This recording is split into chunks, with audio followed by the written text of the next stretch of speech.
This is a HeadGum podcast. This week's episode of the Jef Rubin Show is brought to you by Mack Weldon. Mack Weldon sells premium men's underwear, which means it feels better and performs better than whatever you're wearing now. You're wearing underwear all the time, so why not wear something that is well designed? Mack Weldon has the most comfortable underwear, socks, shirts, undershirts, hoodies, and sweatpants you can get. How do I know? Well, one of the great parts of podcasting is you can totally do it in your pajamas. I am almost always wearing pajamas when I record this podcast. Most of this hanging out you and I do, it's while I'm wearing pajamas. So I know a few things about pajamas. I'm wearing my Mack Weldons right now, and they feel great. Go to the website. If you don't like your first pair, you can keep it, and they will refund you. No questions asked, so no reason not to give it a try. That is MackWeldon.com, and listeners of this podcast can get 20% off with coupon code Jef Rubin. That is MackWeldon.com, coupon code Jef Rubin. Let's start the show!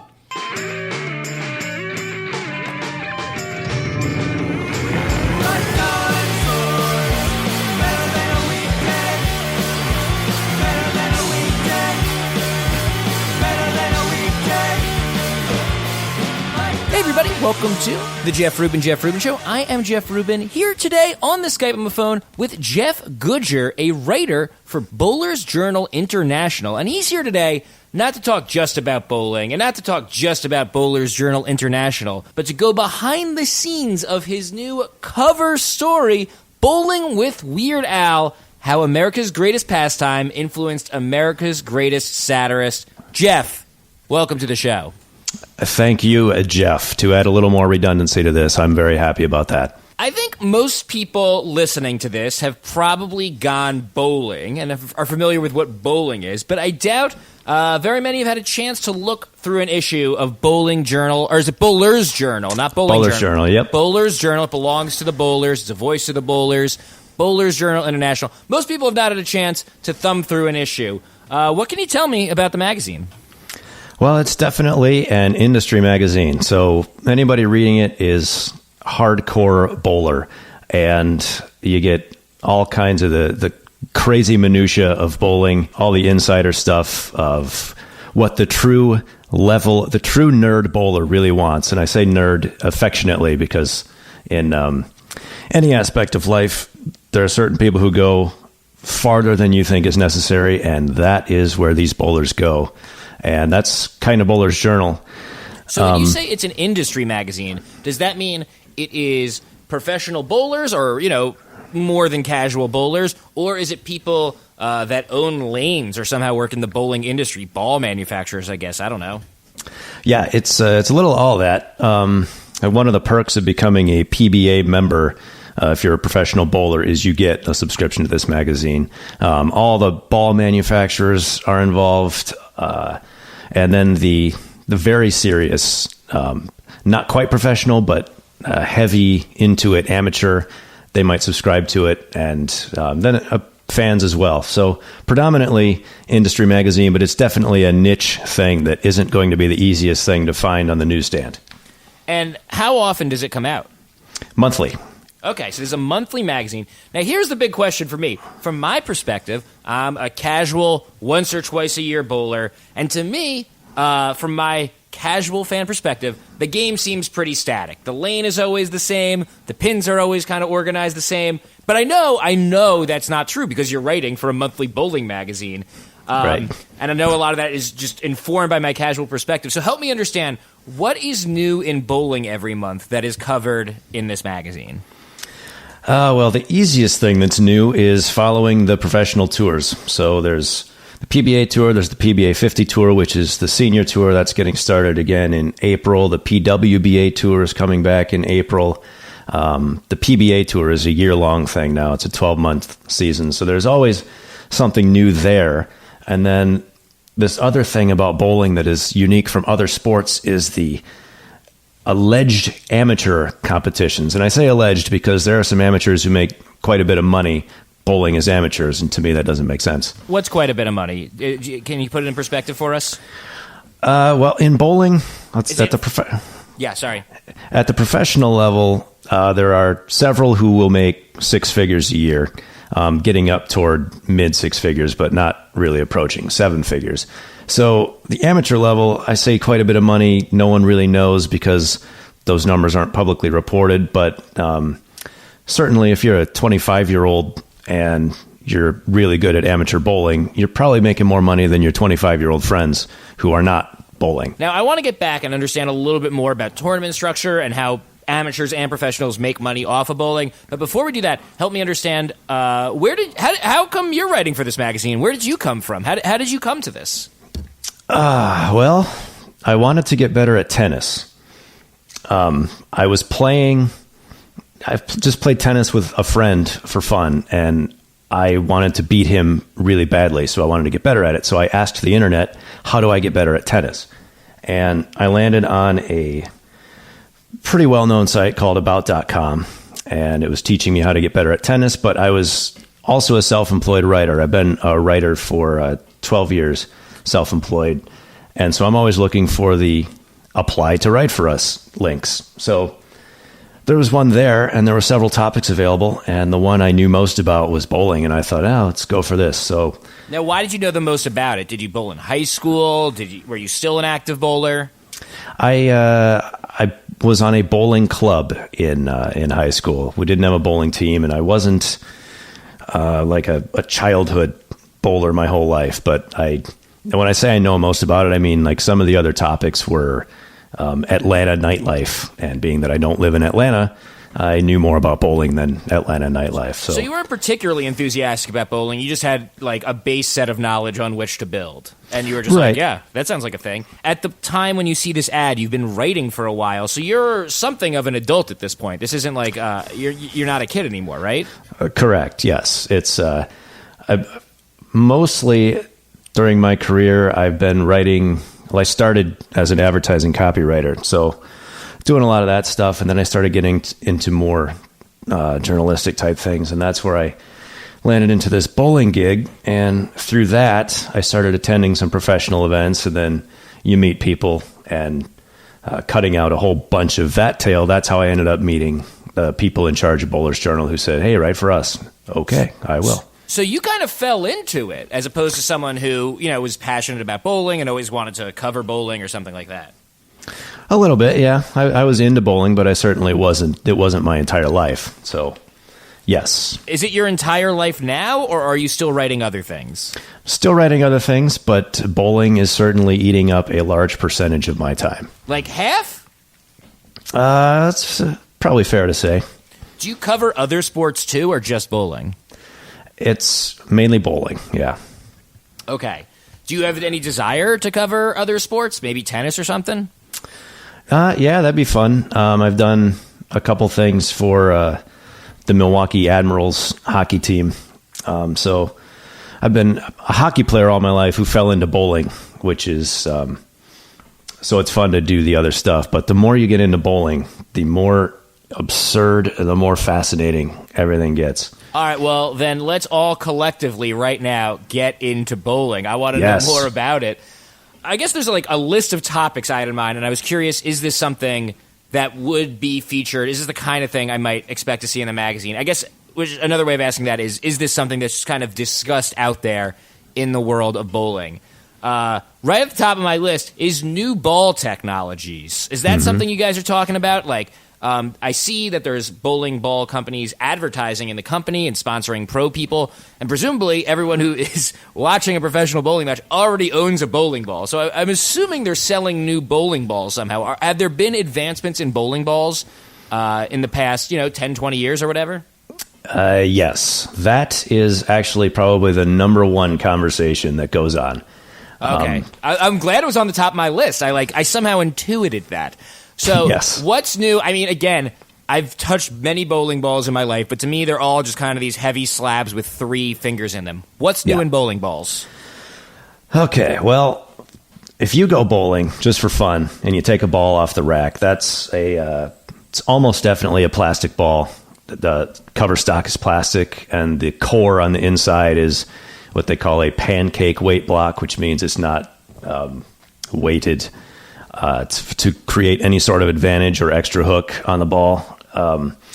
So that used to be what the pros were bowling with, is that type of thing. Of course, they would have them drilled to their own finger sizes and hand spans and the like. But they were bowling with that type of ball. And then, like in any sport, the equipment starts to evolve, and they developed a urethane cover stock, and which gets a little more hook on the ball, and it helps the bowlers a little more. And now they've advanced into reactive resin covers, which that's actually a debate. Some people think it is killing the game because the balls are so good now that they claim the players don't have to be good. But as a guy who watches the best in the world play the game, I can say that it's definitely still the players. You can put the best ball in the world into some schlub's hand, and it's not going to do the same thing as in the best player in the world's hand. Yeah, so, I'm a terrible bowler. I guarantee I'd be awful with this ball. Yeah, but some people don't think that way, so that's the big debate. And now they have But what makes it better? I understand that there is a new material, but what is it about that new material that enhances your throw so much that bowlers are concerned it is unfair? Yes, okay. So the reactive resin cover stocks, and they're still advancing on these too. The chemists who are in bowling are constantly working on this stuff. And essentially what it does, and here's a place to start that a lot of people don't even know, is there is oil on the lane. So that's one thing that the bowling community takes for granted that people just don't know. There's oil on the lane. So in order to get your ball to get to the pins the way you want it to, you have to use the oil to your advantage, whether that's throwing your ball through the oil or getting it away from the oil. So the reactive resin is a porous surface, and it sucks the oil into the ball, essentially. So the ball grips the lane better, and you can hook it harder and create more of an entry angle that gives you a more optimum chance to knock all 10 pins down every time. Does it really help? I assume you must have touched one of these. You're presumably, are you, first of all, actually, hold on. How good a bowler are you? I'm okay. I'm certainly not professional level. What do you roll? I average about 190. That's pretty good. Well, yeah, I'm okay. I'm easy to impress in bowling, I guess. You're around all these professional bowlers all the time. So you are a competent bowler anyway. I'm sure you look like you know what you're doing. Have you touched one of these balls? What's your take on it? Yeah, they definitely help. I can't deny that. But still, the best player almost always is going to win no matter what ball he is throwing. So there's no question all the new balls are definitely helping everybody be better than they were, but the people who are better are still better than the other ones, if that makes sense. So would you say then that the average score, kind of like in the way that the average time that, well, I don't know if that's true, but I think the time that Olympians run the mile in, or whatever the Olympians run, that keeps dropping, just as technology gets better, as training gets better, and there's not even really any technology in running, you're just running, but I guess there's shoes and training and that kind of thing. Is it a similar situation in bowling where average scores are going up just because the technology is getting better? Overall, definitely, yes. Scores on average are going up. The all-time record in a PBA tournament, though, it's called an 8-game block, so they bowl 8 games and then total up their pins, is still from Billy Hardwick several decades ago. So even though the average scores are still higher, the people on the other side of the argument say, yeah, well, no one can catch Billy Hardwick. So that was just kind of a freak performance of his that obviously I didn't witness. That was before my time, but I haven't seen anybody catch it.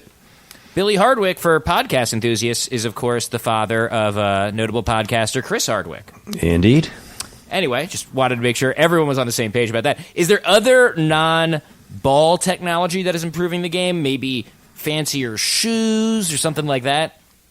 The shoes are definitely fancy. You can pretty much rip them apart and put them back together within a few seconds, and now you're getting really crazy into the minutia. But if it's humid in the bowling center, the approach might be a little tackier than usual. So you're going to rip off your tacky sole on your slide foot, and you're going to put on a slicker one so you can slide through the humidity better.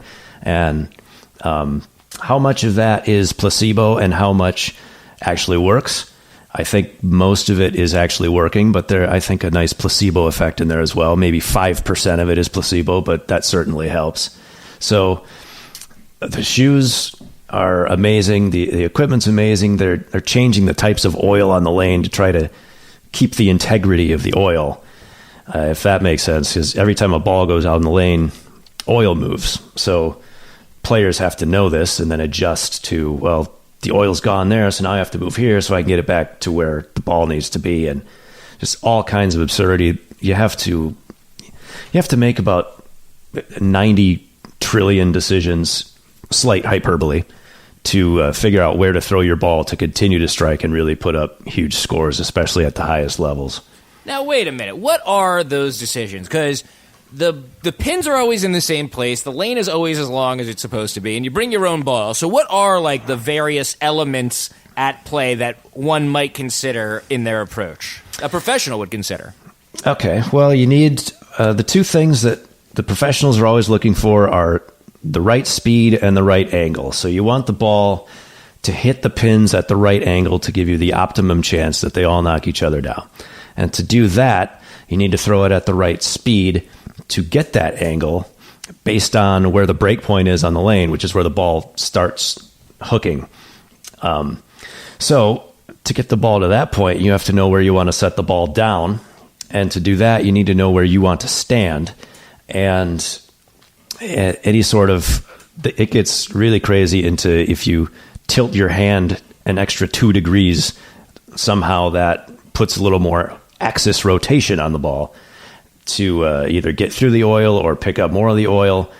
And I'm just getting started here in this conversation because it gets so deep.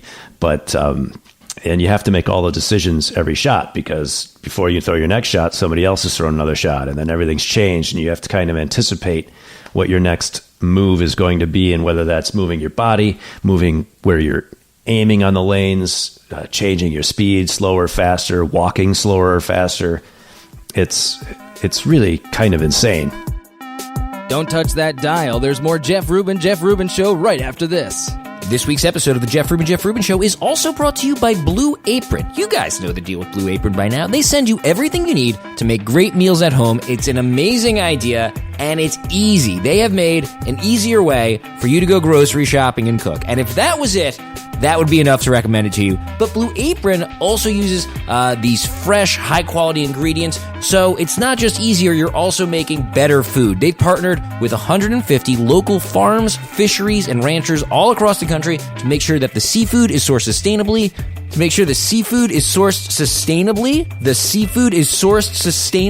That's like a little warm-up you can do before you go out on stage. The seafood is sourced sustainably. And on top of that, the beef, chicken, and pork come from responsibly raised animals. So they're helping develop a sustainable community too. You can be a part of it and try the whole thing for free and get your first 3 meals free with free shipping by going to blueapron.com/Rubin. You will love how good it feels and tastes to create incredible home-cooked meals with Blue Apron, so don't wait. That is blueapron.com/Rubin. Blue Apron, a better way to cook. All right, back to the show. What is something about bowling that most people just miss and don't appreciate about the game? The sheer talent it requires is really hard to explain. Because, like you said, everybody goes bowling, and most people, you just go to have fun, and you're with your friends or whatever you're doing, and you don't really care how well you're bowling. You're just out to have fun.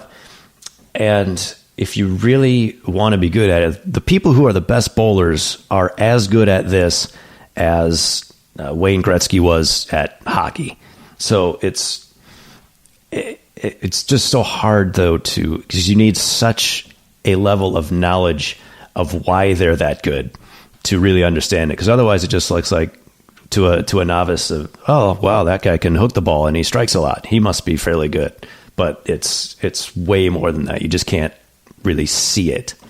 Yeah, I guess the thing that makes it easier for me to appreciate Wayne Gretzky right now is just that there are defenders. Like, Wayne Gretzky's playing against other people, you know? Right. Like, there's people trying to stop him from doing the thing he wants to do, and Right. he always scores a point anyway. So he must be really good because everyone's able to stop him. Whereas with bowling, it's I'm trying to understand how to appreciate that, like, the different... Like, what should I look for when I'm watching a professional bowling match? what should I look for to say, okay, what are a sign, besides the fact that obviously he's hitting a lot of pins, he's got a lot of strikes in a row, what's a sign that a bowler is on his game that day? Like, what's a decision you look for that'll make you say, this guy, he's having a great day?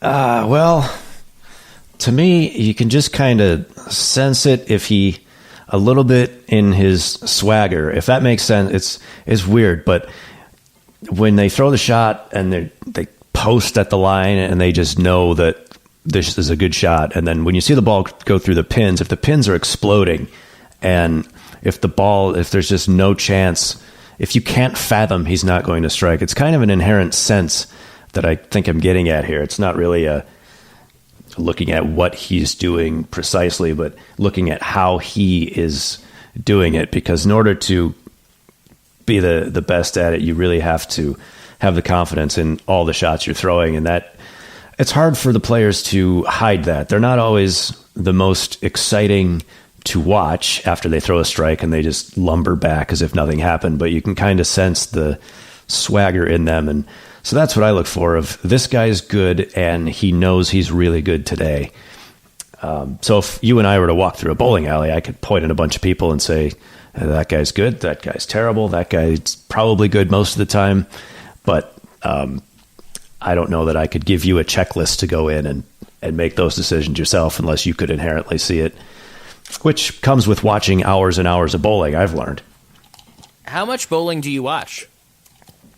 I watch more bowling than you might believe. In addition to Bowler's Journal, I'm the video production manager for the PBA's live streaming service, which I put out. I phrase it, it's like Netflix, but it's cheaper and it's way more bowling.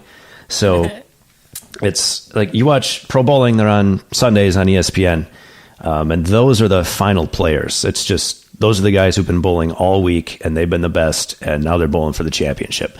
So all week, what we do on Extra Frame is show all those preliminary rounds. And they're actually bowling today. They're in Columbus, Ohio, the PBA Players Championship, and they started at 10 a.m. They're still going, and they'll probably be going until 8 p.m. Eastern time tonight. So it's a lot of bowling, and most of the time I'm watching every single one of those hours. Thank you for making time for the show. I appreciate that. Absolutely. So what is the format of the PBA? Like, what would be the Super Bowl of the PBA tournament, and how does one get there? Well, the format of every event is different, so it's hard to give one answer. But what about for the overall season? Or is there a winner at the end of the year, like the best bowler of the year, or is it just a series of tournaments? Yeah, there's not a tournament that determines the best bowler, but there's a player of the year based on the overall performance. So gotcha. Maybe NASCAR works that way. I'm not sure, but I think maybe. Yeah, I can't speak to NASCAR. We'll let listeners tell me how wrong I am on Twitter. Anyway, keep going.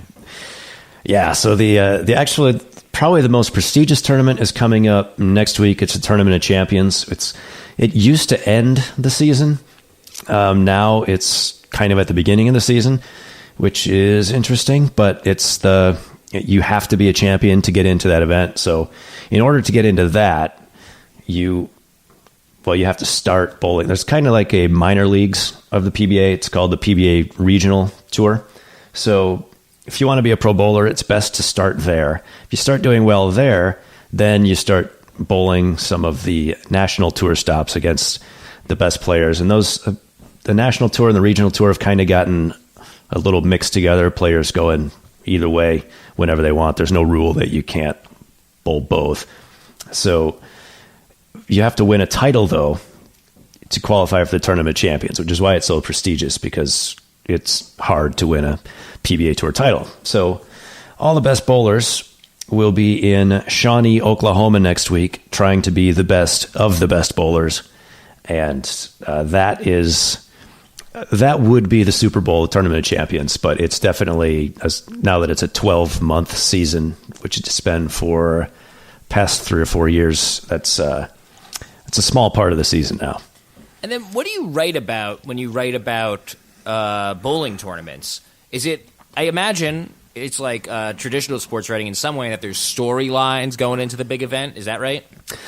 Yeah, that's definitely the case. It's with me, with Bowler's Journal, I don't do a lot of that type of writing. I do some, but with Bowler's Journal, I have a monthly column, and it's essentially I get 600 words to be absurd for each month. So I'll point out some of the most ridiculous things about bowling. What are some of the most ridiculous things about bowling?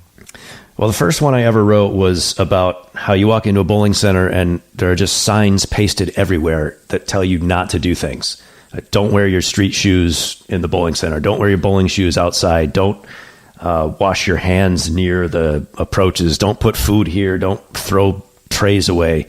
Things like that. And these signs are everywhere, and it's just hysterical to me, the absurdity of I'm here to have fun and I'm being told not to do anything. And I know that's not the point, but that's the angle I take. And I think people kind of most people get the satire aspect of that. And that's kind of different for Bowler's Journal, actually, because most of it, like I said earlier, it's an industry magazine, and it's for the bowlers who really want to know the bowling. And then my column is kind of like a 600-word respite of, hey, let's laugh at something funny for a moment.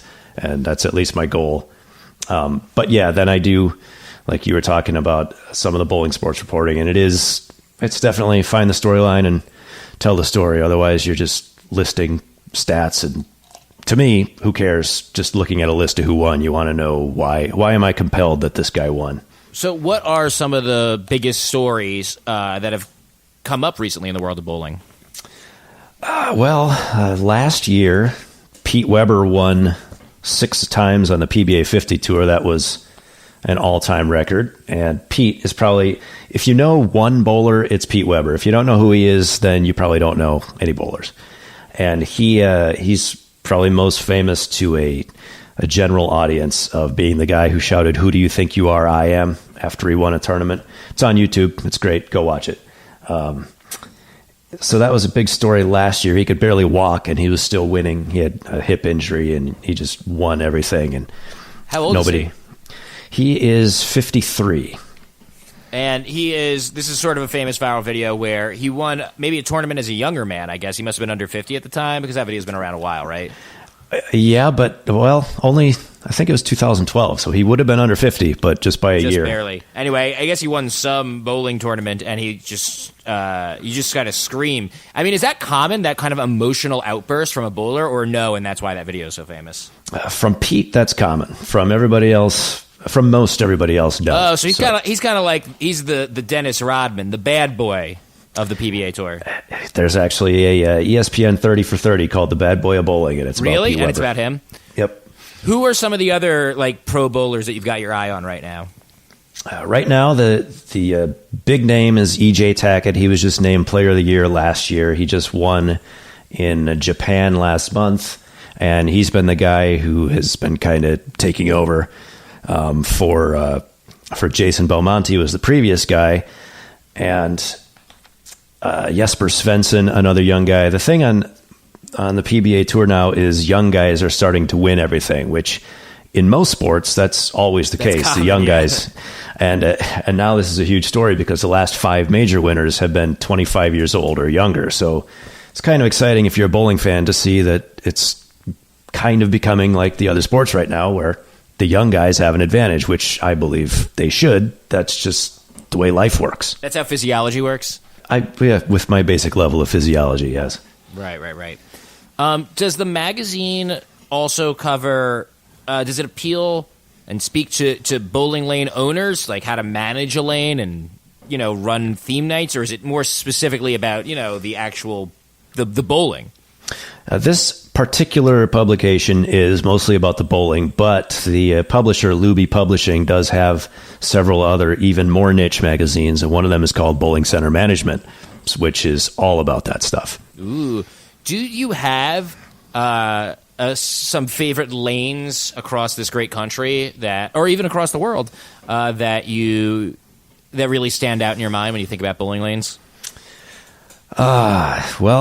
If we're talking specific bowling lanes, The answer might be slightly different than if we're talking the local fair in those cities, but Thunder Bowl in Detroit is always great.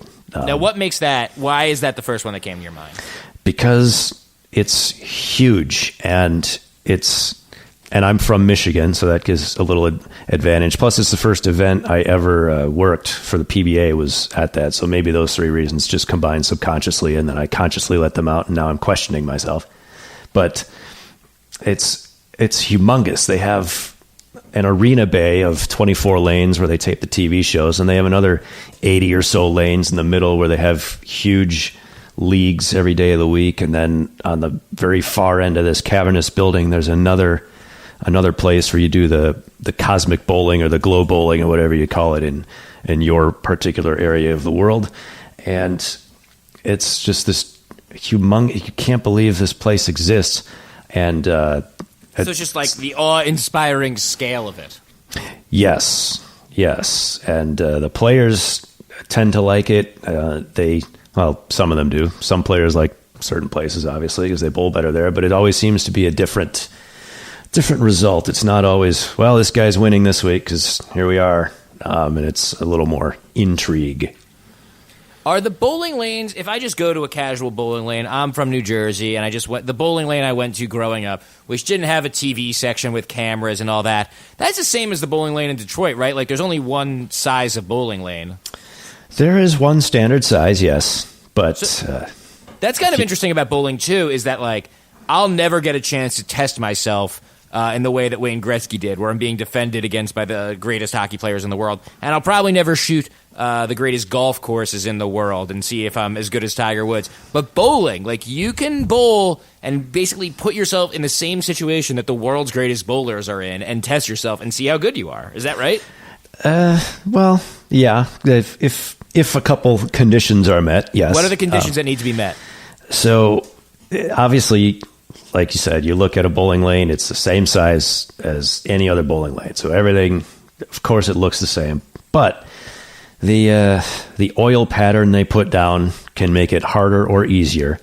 The topography has become a big topic in bowling now, where the lane isn't perfectly flat. It's ever so slightly tilted one way over the other, and that changes everything. Now, that's just like, that's not intentional, though. That's just like over years of heavy balls being thrown at it. Correct. The wood's going to warp, and people... Now, when someone wants to throw in these professional bowling, in a high-stakes bowling match, I'm assuming whoever's putting down the oil, whoever's oiling the lane, they know what's up. Are they going to try to make it easy? Are they going to try to make it hard? Is there like a standard oil difficulty setting? For the pros, they want it as hard as humanly possible. These pros hate it when it's what they call easy. And I think the reason for that is when it's hard, it differentiates, it totally eliminates any chance a schlub has to win. But if it's easy, then anybody can bowl on it and do well. So it's kind of like their differentiator. And they're, at least on the PBA Tour and most pro tours, there are standardized oil patterns that the players know going into it. I'm bowling on this, I've bowled on it before. And so they have a little knowledge going into it, and they're never changed during a tournament. It's always, here's your thing. It's not like a Zamboni where like they come out and redo it. Well, they actually do that, but they don't put down a different pattern, right?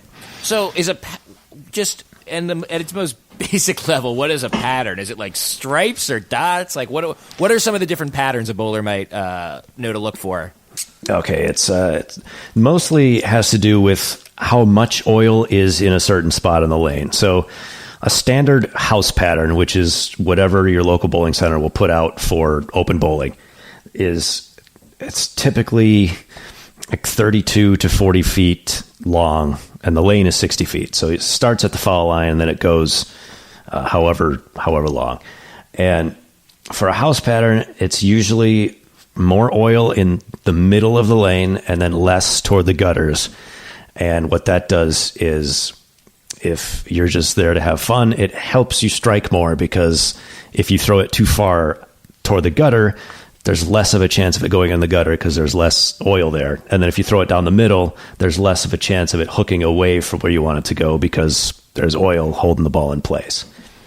All right, so I'm at the lane. I got to make sure it's properly oiled. What else do I need to do to ensure that I'm operating in a professional setting? Well, you need to start complaining about everything. Yeah. Something that's really the oil is the thing. There's a big contingent of people trying to get people to bowl sport leagues, which is the way it's where you bowl on that type of oil. So it's possible in bowling centers around the country and the world to get those oil patterns down in the lane. That's as close as if you're by yourself to simulate it. But if you're by yourself, you're not bowling next to these other players. And like you're talking about, if you're playing hockey, you have to get by the defense. But if you're bowling, the defense really is just having other bowlers on that lane who are kind of getting in your way with where their ball is pushing the oil. Can you do that? Can you play defensively in any way and try to, ruin the next person's shot? It happens, yeah, a little bit. There's not a lot of time to be able to do that, but there are a couple guys who are really, really good at knowing how to manipulate that. And then there's also, if guys start doing that, there's a lot of it is that guy is being a jerk because he's doing that to me, is more of an effect on the opponent than, oh, now he's in my way, now I can't do anything. What would you be doing? I'm just trying to imagine what it looks like. Is it like throwing a particularly spinny ball? It's going to stir up all the oil? Yeah, the most popular way would be you take the heaviest grit, the lowest grit sandpaper you can find, sand up your ball, and just chuck it down the outside of the lane. Oh, sandpaper. Is that legal? That's not like spitting on the ball in baseball? No, it's legal prior to the official start of competition. You can either shine up your ball with some polish or you can sand it, but you cannot do it once actual competition is started. So you can do that during practice. They get a few minutes to practice before they start competing. This magazine that we keep talking about, it's Bowler's Journal International. Yes. How much international coverage is there? And give me a sense of how popular bowling is on an international level. I think it's fairly similar to here. And I say that I've only witnessed one international event, 3 times. I've been to Japan for bowling, and the people in Japan really respect bowling, and it's pretty big there. And are there any cultural differences in the way they approach the game, or stylistic differences in the way they play? The way they approach it is one thing that's interesting is in the United States, if everybody has to bowl 8 games, you get your people you're bowling with, and you just bowl 8 games at whatever your pace is. And in Japan, no one's allowed to start game 2 until everybody finishes game 1, which actually helps make sense of what's going on to the spectator, I believe. And it's other than that, it's same technique for ball delivery. For the most part, yeah, most people. What about other? What we've been talking about so far is basically 10-pin bowling. Like in America, I think when we say bowling, we kind of mean 10-pin bowling. What about candle pin bowling, duck pin bowling, maybe even bocce? Any of those, or are we exclusively focused on 10-pin bowling here? We are, at least if you're talking to me, this is actually the most in-depth I've ever gone into this bowling conversation in my entire life. Typically, I can lead this conversation and let an expert tell you everything, but today I'm being led into this thing. Today you are the expert. It's kind of horrifying. I hope nobody listens to this. Don't worry, not many people do.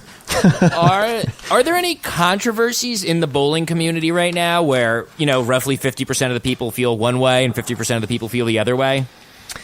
I don't know that I'd go 50%, but the biggest controversy is the two-handed bowling that is going on. And now, what is two-handed bowling? I'm assuming that's not like what I do, where I have a wide stance, put the ball between my feet, and just kind of gently roll it at the center. That's not it, right? Well, that's still two-handed bowling. But that's not what we're talking about. Tell me that's not. Tell me something. No one's doing that professionally. No one's doing that yet. No. Okay, but people have developed a more advanced, I assume, making a lot of assumptions today, but I think this one's right. People have developed a more advanced two-handed delivery technique. Yes, it's the guy who brought this into prominence is a guy named Jason Belmonte, and we were just talking international. He is Australian, and prior to 2016, he had won Player of the Year the 3 prior years. So clearly the best of the world over the last several years. And he doesn't put his thumb in the ball, so he just has his 2 fingers on Does he even have thumb holes in the ball? Because if this is a big bowler, you might imagine he might develop a custom ball. Well, that's actually part of the controversy is... Ooh, okay, keep going. So, I'll go there first. So there are rules that you can have a certain number of holes in the ball. So your 3 finger holes, and then you can have a 4th hole to balance the weight out, just as an easy way to say that. So, but you wouldn't put your finger in there, but some people might put a balancing hole in. Correct. But 4 holes maximum, that's what we allow in bowling. Yes, and I could be wrong about this. I think I'm correct, but if you don't use your thumb, I don't think you're allowed that 4th hole. I think you have to... you got to earn it. Yes, yes. So what it is... 1 non-finger hole.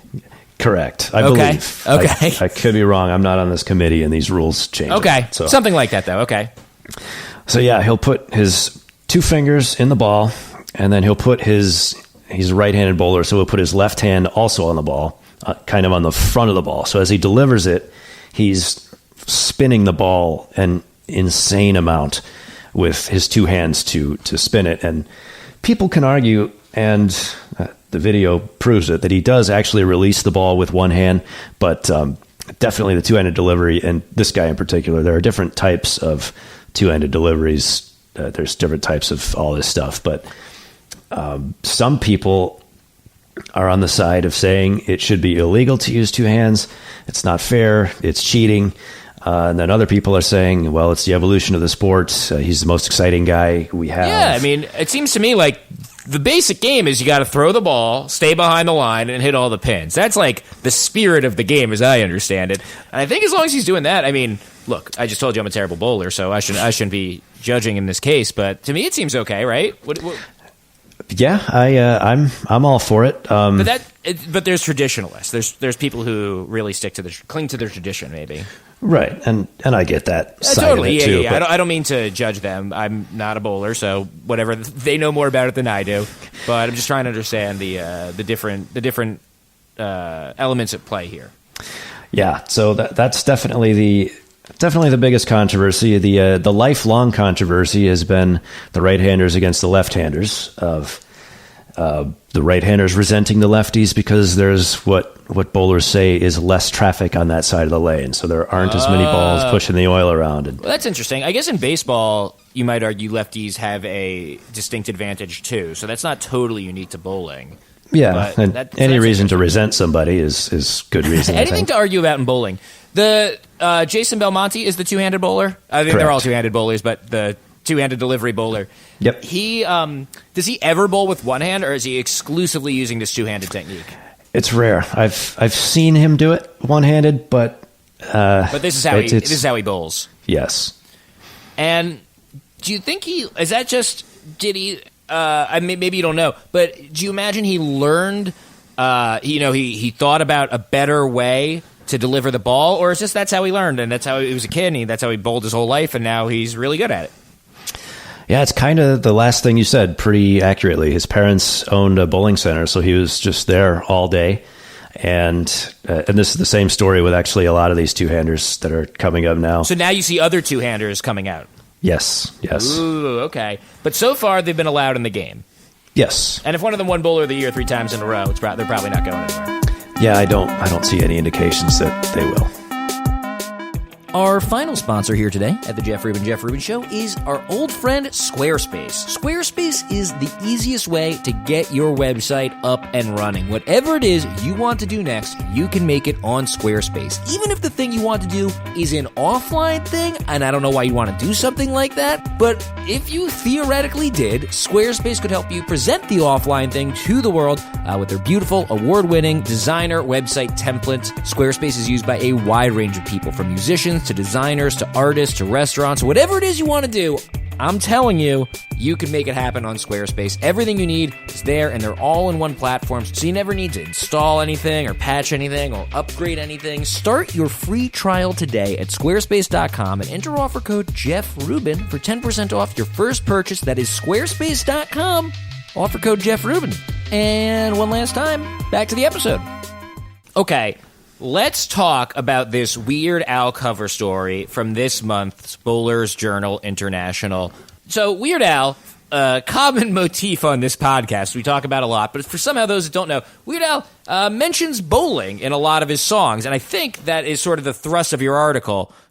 So that's the context here, is Weird Al talks about bowling a lot in his music. Before we dig into what the contents of the article, give me an idea. What is your favorite bowling reference in a Weird Al song? It's exactly what's in the article, the generic blues, when Weird Al just goes nuts at the end of that song about maybe I'll go bowling, maybe I'll just rent some shoes and go bowling. It's fantastic. Right, so the generic blues is a song on the UHF soundtrack. I'm not totally being a savant here. I read your article. The generic blues is a song on the soundtrack for Weird Al's original motion picture, UHF. And it's, I guess the joke is kind of right there in the title. It's sort of like a generic blues song where he's complaining about things. And then at the end, it sort of devolves into a thing where, I guess to deal with his misery, he might just go bowling. Am I describing the joke correctly and also completely draining it of all comedy and humor? That's fairly accurate, yes. It's basically, it's like the Jim Gaffigan joke that came out way later of, I could kill myself or I could go bowling. And, right, that's a much better way of describing it. Yes. And just to give people an idea of some of the other bowling references, and I'm just lifting this from your article, Weird Al sings he found himself bowling on the Starship Enterprise and Stuck in a Closet with Vanna White. He played on the company bowling team in the Weird Al show theme song. Albuquerque, which is sort of the wordiest probably of the Weird Al au revoir, has a bowling ball and is one of the items he brings on the plane. It's in White and Nerdy. It really is a theme for him. So what did you learn from talking to him about bowling? What did you learn from this interview? Well, I was happy to learn that there was more substance there than just me trying to write about Weird Al saying bowling sometimes. As a kid, he spent weekends going to the bowling alleys with his relatives just to have fun. And it was a very fond memory for him, spending time with his family and chucking a ball at the pins and bowling for blue chip stamps. And he has a fond recollection of bowling, and so it pops up in his songs. And I think nothing, like everything Weird Al does, it's not mean-spirited. Nothing Weird Al does is mean-spirited. So I don't think he's making fun of bowling. I do think he's celebrating it. Why do you think, I'm sure he did a lot of things as a kid, right? Why bowling what do you think bowling means to him and the way you see him use it in the songs? Well, it's the way he uses it in the songs, it's usually, at least the way I interpret it, is there's an inherent humor in bowling. It's bowling. It's hilarious. How is bowling not funny? How can you not look at bowling and at least smile moderately that it might be funny? So, like in Albuquerque, he's going on a plane, and the joke being, well, I can only take so many things. So then he lists all these absurd things he's taking. And what's more absurd than going onto a plane with a bowling ball? And it's just, you mention it, it's inherently funny. So it helps his lyrics be funnier. And at the same time, it's something that he's always done with his life. So it's kind of a lighthearted, laughing with, not at type thing. Did he say anything about bowling that surprised you? No, I think the most surprising thing was that he just instantly got right into, oh yeah, I used to bowl, and I bowled in junior high. I was on a league in junior high. That was fairly surprising. I didn't realize it went that far. So if you're a fan of Weird Al, as I have been for most of my life, you read stuff about him, and I'd never heard junior high bowling in anything I've ever read about him. So that was a bit of a surprise. And you also talked to some other bowling professionals, people in the bowling world, about Weird Al and his bowling references and just kind of how they react to them. What do other bowlers think about Weird Al and these bowling references? They just love Weird Al. They instantly, the first thing they all do is go back to the first song they heard of his or what they remember most. And all of them were able to go back. There actually were a couple guys I inquired with who either didn't get back to me or said, I'm not the best for this. But almost everyone I talked to was, yeah, I'll give you a quote on Weird Al. What do you need? Here's my childhood memory of Al, like Rob Stone, the former ESPN play-by-play guy, gives this whole story of being a radio nerd who went back and listened to all the Dr. Demento shows and learns about Weird Al that way. And just genuine stories of these guys admiring Weird Al. And they were all pretty flattered as well to find out that Al is a bowling fan to some extent. It does seem like even if you strip out all the specific bowling references, that bowling and Weird Al, just something about them seems to go together. Like there's something about them that they're not exactly counterculture, but they're not exactly mainstream either. Do you think I'm on anything here? Absolutely. I saw your tweet of that cover, and you said something like, I'm getting this and framing it. Yeah, I should say that I actually... So we are talking because Weird Al himself Instagrammed a picture of himself on the cover of the magazine. Right. I saw it. I thought it was incredible. Such a great understanding of what makes Weird Al terrific, and just a great a great marriage of I mean, it's what I love, right? You found like this very specific angle on this thing that I already happen to be really into, Weird Al. So yeah, I did actually get a little distracted at work and try to figure out how to obtain a copy of it to frame it. Because, it's a great cover. And I tweeted at Bowler's Journal asking if there was anywhere I could get a copy in New York. They put us in touch, but that's the backstory. Anyway, please continue. Yeah, in case you're wondering how the Jef Rubin sausage gets made, here's the careful process I put into guest selection. Yes. I'm very honored to have passed those stringent restrictions. No, I mean, I honestly, I never would have thought Bowler's Journal writer was not on my list. But right. As soon as I saw that and started thinking about... I mean, the thing I love to talk about on the show are things where when you hear about them at first, you're like, what? How can that possibly be a thing? But after you hear about them a little more, maybe for an hour or so, you're like, oh, of course it's a thing. And you can't you can't imagine how it couldn't exist. And I think Bowler's Journal kind of fits that niche. Yeah, and your tweet was exactly the sentiment I was hoping would happen. When I thought of this and I approached Jay with the, hey, what if we put Weird Al on the cover of Bowler's Journal? In my head, I thought there's no way they say no to this, because they have to look at it the same way you did and the same way I was, of how is this not perfect? Even though it makes no sense, it makes perfect sense. Right. I know Weird Al is turning down other interviews from possibly magazines with larger circulations, but something about yours appealed to him. It's and you, just by seeing the cover, you didn't read a word of the article or anything. You got the exact sentiment I was hoping would come across of somebody needs to have this, and I'm hoping that somehow this gets out to Al's fan base, which is larger than bowling's fan base. I don't think that's a stretch to say. Weird Al, bigger than bowling. You heard it here first on the Jef Rubin Show. Oh, yes. He and he when he Instagrammed that one post, suddenly Bowler's Journal is getting all these inquiries of where can I get this and stuff like that. And so I'm hoping Al's fans can find this other angle of bowling in it. Apparently, Al is a fan of the article himself. He actually asked for a couple extra copies to be sent to him, so that was really flattering. That's nice. Do you have any plans to do future celebrity interviews? Other people who are not bowlers but are kind of connected to bowling culture? We've talked about that a little bit, and that would be fun to do. You have to get the right people, and you don't want to do the same story every time, obviously. So it's nothing that is definite, but it's definitely something that we are talking about. Who would be on your list? Well, I mentioned Jim Gaffigan earlier, and mainly because of his bit where it's just great bit on bowling. If you haven't seen it, it's in one of his comedy specials, which I believe is on Netflix, and I don't know which one, so you're just going to have to watch all of them. Not a bad way to spend time anyway. Right.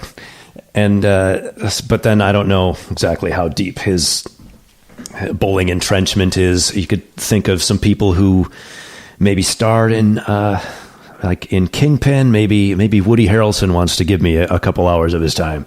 Hey, Woody, you want to talk some bowling? A couple of just stuff like that. I'd have to do more research into who the right guys are to do. Chris Hardwick is kind of an easy one to think about being, but he's kind of done that, I think, enough that I don't know if he'd be intrigued by it. Right. But he's worth considering. Show. Yes. What about, this is, when I think of bowling and culture, the big one that comes to my mind is, of course, The Big Lebowski. Right. How is The Big Lebowski, is that, did that connect with bowling culture? Because it's not really a bowling movie. It just happens to take place on bowling. Is that something that bowlers embraced? I think so, because the way they did it in that movie is it was very accurate. If you've ever bowled in the league, they pretty much got that correct. And they don't really focus on the bowling, so you don't have the people who can complain about how, well, John Goodman doesn't look like he can bowl. You never see him bowl, so you can't say, well, that's fake. You just get the league environment, and you get to see all that. And so I think the bowling community embraced it because of that. And it helps that PBA Hall of Famer Barry Asher is the very last scene of the movie. When you see that guy bowling in the background, that was Barry. So so they know. It wasn't just a random thing. They did a little research. Yes. And what about Kingpin? Kingpin was the first one you mentioned. I love that movie, too. Is that a movie that's been embraced by... That is a movie that is at least a little bit about bowling. The climax is at a big bowling tournament anyway, you know? Right. And that movie is... That's kind of... some people hate it because it makes fun of bowling, they perceive.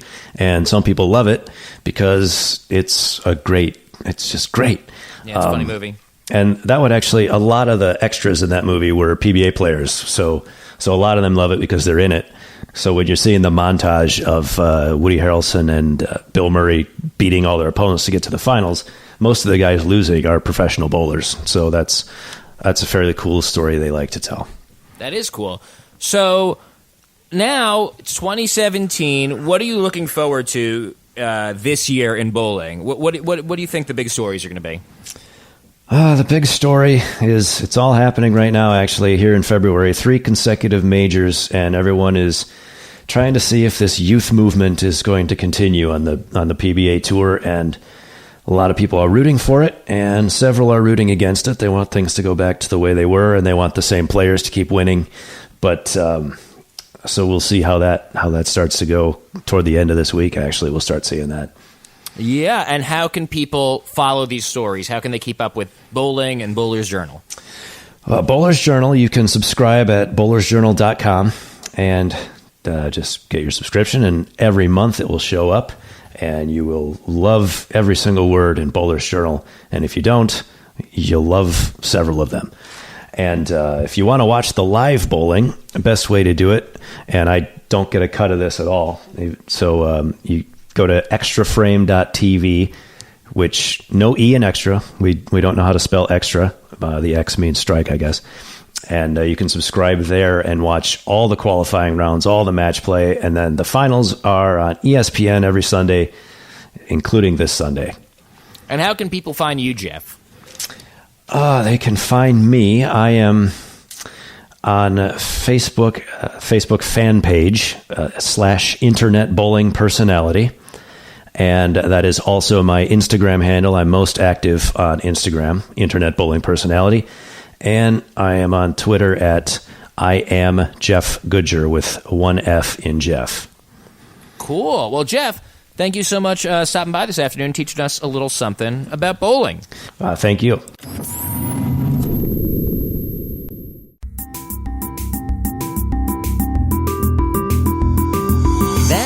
Hey, you made it to the end. Yeah, this is the end of the episode. No, I've been here waiting for you. 2 weeks with Oh, no, I just wanted to let you know If you guys missed me, that where to find me. I'm on Facebook, I'm on Twitter, at Jef Rubin Show, I'm on Instagram, I'm on Tumblr, though I guess I haven't actually updated that one in a while. But you can go to jeffrubin.com. You can find links to all these things, as well as every episode of the show. My email address. I would love to hear from you via any of these incredible communication tools. What you think of the show, people you'd like to hear about in the future.